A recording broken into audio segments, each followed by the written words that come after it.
Welcome back to Accessible Gourmet. Today we're making Har Gow with a twist. One of my favorite creators on TikTok and Instagram is a girl named Emmy, and she does these beautiful dumplings. And last week on TikTok she did this mooncake mold dumpling, and I thought it was absolutely brilliant. So I decided to give it a go. So I hopped onto Amazon and bought this set. I think this cost about $17. It comes with 2 sizes of molds as well as 5 different stamps for your designs. I like this set because you can adjust the depth of your mold and it comes apart for easy cleaning. I also want to send a big thank you to my mom. She sent me this beautiful butcher block, which I am obsessed with, and I just put a little non-slip shelf liner so nothing moves around while I'm chopping. But because I'm breaking down protein, I'm going to put down my Silpat first to protect the board from my wet paper towel that I'll put my plastic cutting board on top of to keep that from slipping. So to start the dumplings, we need to break down 1/2 pound of cleaned and deveined shrimp.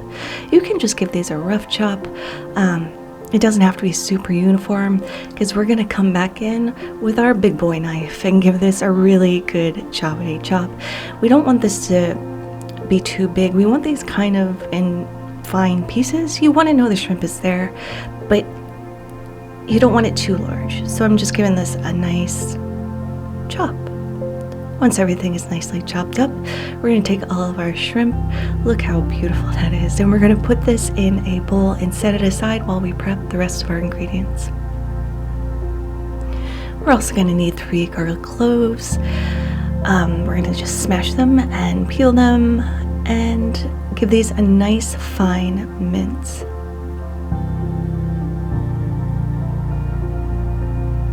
Love my trash can. It automatically opens for me with a sensor so I don't have to put dirty hands on it. Regardless, once we get this nicely minced up, we're going to set this in a bowl and put this aside while we prep our bamboo shoots. We need 1/4 cup of chopped bamboo shoots, so we're going to give these a nice fine chop as well.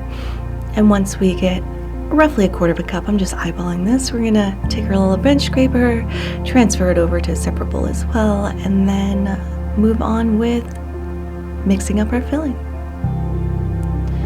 So to the shrimp we need to add our garlic, 1 tablespoon of vegetable oil, 1 teaspoon of sesame oil, 1 tablespoon of oyster sauce, as well as 1/4 teaspoon of salt, 1 teaspoon of sugar, and 1/4 teaspoon of freshly ground white pepper. We want to mix this up until it's all incorporated, and I say this every time, but until it forms almost a paste before we add in our bamboo shoots.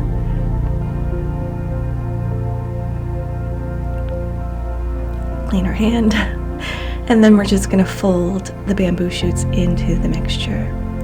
Once this is all mixed up, we're going to put this in the fridge while we prep our dough.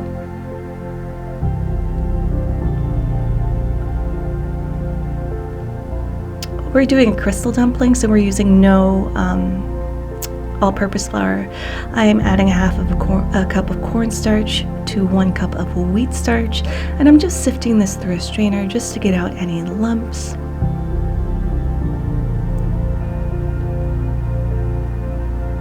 And then to this we're going to add 1 1/4 cup of boiling water. Just start mixing this. I find chopsticks are the easiest to mix with, but use a wooden spoon if you prefer that, or a spatula, and just incorporate all that water. Once it's cool enough for you to touch, it is going to be hot at first because of course it's boiling water. We're just going to start kneading this in the bowl until it comes together and forms a dough. And then I'm adding 2 tablespoons of bacon fat. If you prefer large, you can, like a vegetable shortening, you can use that, or you can even use oil. Just your proportions will be different for whatever vehicle that you're using. Once your dough is roughly come together, pretty much incorporated and formed a dough, we're going to take this out and knead it on our Silpat mat. Then I'm coloring this dough, so I'm taking 1 large chunk and leaving it white, and setting that aside. And then I'm just using food coloring to color the rest of my doughs. A little bit of this goes a long way. Wear gloves if you don't want to dye your hands, and just mix this up until you get the color that you want.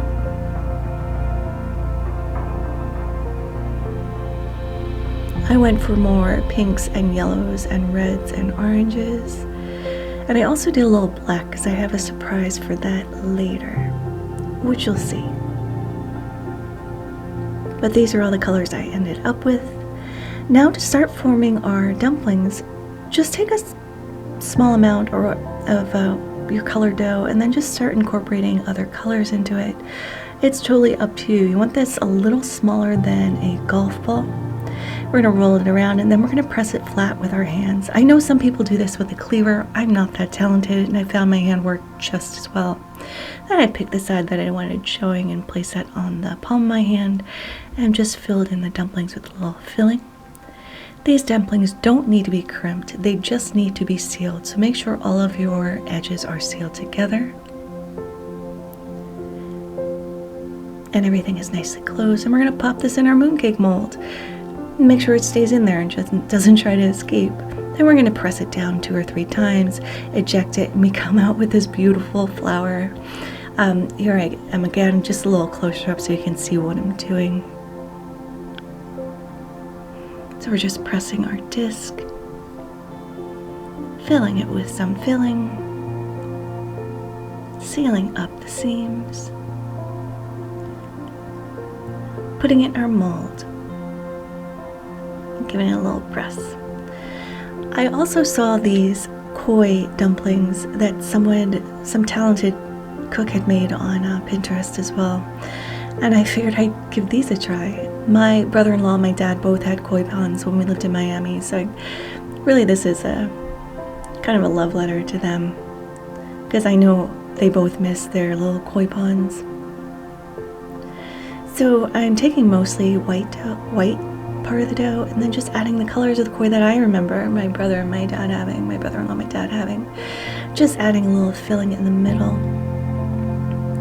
And instead of rolling this into a ball, I'm kind of shaping it into a fish, a little fishy shape. So the top is the head and then the back fin. I'm going to add tail fins in a minute, because a fish can't swim if it doesn't have tail fins, right? And this dough is so pliable, it just sticks together, kind of like a very, very soft Play-Doh. So we have to give them eyes. So I'm just taking a straw and doing indents where I'm going to put in the eyes, as well as the mouth, and then using the side of the straw to give this little guy scales. I really enjoyed making these little fishies. They're just so adorable. Now every fish needs eyes, so I took a little black dough and popped it in to form eyes, and then I took a chopstick just to form the mouth.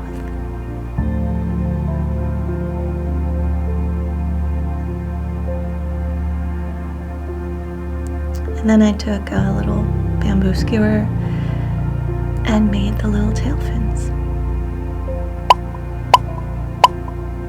Really adorable.